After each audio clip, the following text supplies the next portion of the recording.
Hello, hi, good morning everyone. So today we will discuss about posology, the next topic of pharmaceutics, that is posology. So what is posology? You see here, posology. Poso means dose or calculation, logos means study. So posology is nothing but it is a branch of science that deals with the doses of medication. It is a branch of science that deals with the calculation of doses of medication. So that is called as posology. Simply here what we will do is we will calculate the doses according to the patient. Patient may be anyone, so according to the patient, he may be male or female, he may be child or he may be old or he may be adult or different conditions. But based on the patient conditions, we will calculate the dose and we will provide the dose to the patient. So that branch of science is called as posology. So the next thing is the factors affecting the posology. There are different factors while calculating the dose to the patient. We have to consider different factors. Whenever you are giving some dose to the patient, we have to consider the different factors which affects the dose. So the first factor is age. Age is the first factor for providing the dose. See, for children, there will be less dose when compared with adult and compared with old. Why? Because in children, the systems are not well developed. The liver is not well developed. Enzymatic process is not well developed. So that is why we should not give more doses to the children. The children requires only less doses of any medication. So that is why age plays a key role in posology. The next one is sex. The sex of the individual also plays a key role in posology. Sex means what here? Male or female. So the male or female systems are different. So for female there will be a regular menstruation cycle and pregnancy situation will be there and lactating conditions will be there. Lactating means providing milk. So this type of conditions will be there in the female. So that is why we should consider those conditions and we have to provide such medication. We should not give any medication to the pregnant ladies. We cannot give any medication to the lactating ladies. So based on the sex of the individual, we will decide the dose of the medication. So that is what is sex. Next, body size. Body size also plays a key role while providing the dose. So there will be different formulas for the body size. According to the formula, we have to calculate the formula with body size and we have to provide the medication. So that is body size. Next one is route of administration. So the route of administration plays a key role. If you provide any intravenous injection, that is IV injection, then complete drug is absorbed within fraction of seconds. Complete drug is absorbed into the systemic circulation within fraction of seconds. So if you provide any drug through oral route, it takes more time for absorption. So that is why the route of administration is also one of the important factor in deciding the posology. The next one is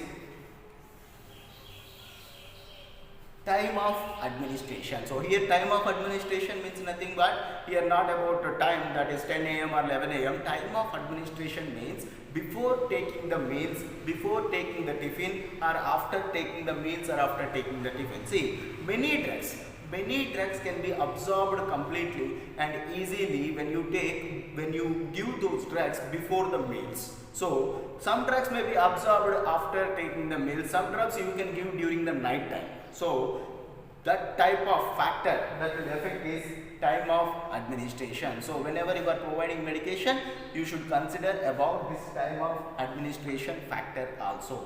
And the next one is psychological state.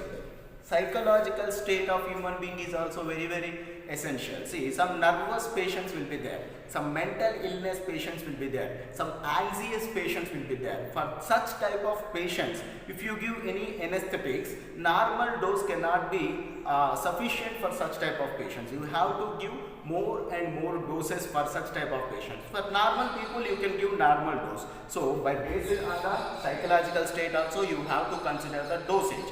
Like that, psychological state will also affect the posology. And the next one is pathological state. Pathological state means what? Every human being or some human beings will be having some diseases.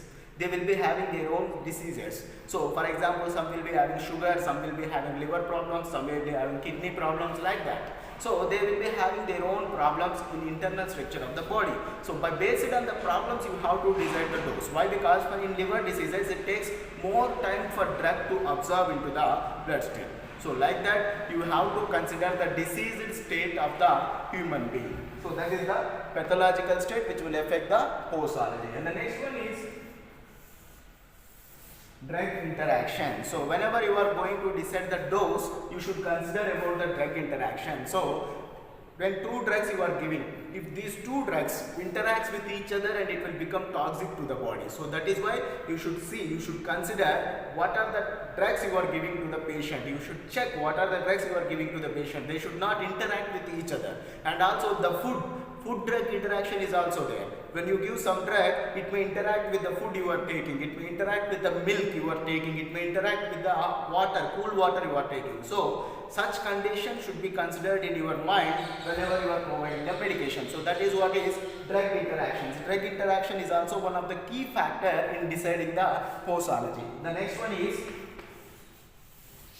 idiosyncrasy. So idiosyncrasy means nothing but allergy. Some patients are allergic towards some medication. For example, in penicillin, if some human beings take penicillin, when they take penicillin, automatically they will get rashes on the skin. So some take aspirin. If some take aspirin, they will get breathing problems. So like that, there are different types of medications which may affect the allergic condition of the patient. So that is called as idiosyncrasy. So by checking the patient condition and for which drug he is allergic, then you have to consider the medication. So that is why idiosyncrasy also plays a key role in deciding the posology. And the next one is genetic factors. Genetic factors. For some human beings, there will be some genetic factors will be there. They will be resistant towards some genes. They will be resistant towards some drugs. So some drugs cannot play a good crucial role in such type of human beings. So you should consider the genetic factors also. From their forefathers, what are the problems they are getting and what are the medications they are using. You have to consider that also into your mind whenever you are deciding the posology. So genetic factors also decides one of the important factor in considering this posology dose calculation. Next one is tolerance. Tolerance means nothing but resistance towards the drugs. The resistance of human body towards the drugs. And it may be natural and acquired. The tolerance may be natural tolerance and acquired tolerance. Natural tolerance means for some human beings, as I told you, according to their genes or according to their race, they are tolerant, they are resistant towards some dosage forms, some drugs. They are resistant towards some drugs. So when you give such drug to that human being, that drug cannot function properly in such type of human beings. Why? Because they are resistant towards the drugs. So that is called as natural resistance, which is present in the human beings. And the next one is acquired resistance. So what is acquired resistance? Acquired resistance means nothing but when you take the dose, when you take the dosage form. For example, if you take daily aspirin tablets daily you are taking, or you are taking daily the paracetamol tablets or any other tablets you are taking daily, after some days or after some years, what happens is your body is habituated towards the drug. Your body is habituated towards the drug, means the drug cannot show any effect in your body. That body becomes resistant towards the drug. So that is called as acquired resistance, which comes with the repeated administration of the drugs. So that is called as acquired resistance. It mainly comes with some antibiotics. When you take antibiotics frequently, your body becomes resistant towards such type of antibiotic. So that is called as acquired tolerance. So that is called as acquired tolerance or acquired resistance. So these are the factors which affects posology, the dose calculation. So these are the factors. The first one is age, second one is sex, third one is body size, and fourth one is route of administration, next one time of administration, psychological state, pathological state, drug interactions, idiosyncrasy, genetic factors, and tolerance, which is acquired and natural. So these are the factors which affects the posology. So this is about posology. Posology means nothing but it is a branch of science that deals with the calculation of doses of medicaments. So this is about posology. Thank you. Jai Hind. Subscribe to my channel for more and more informative and pharmacy videos.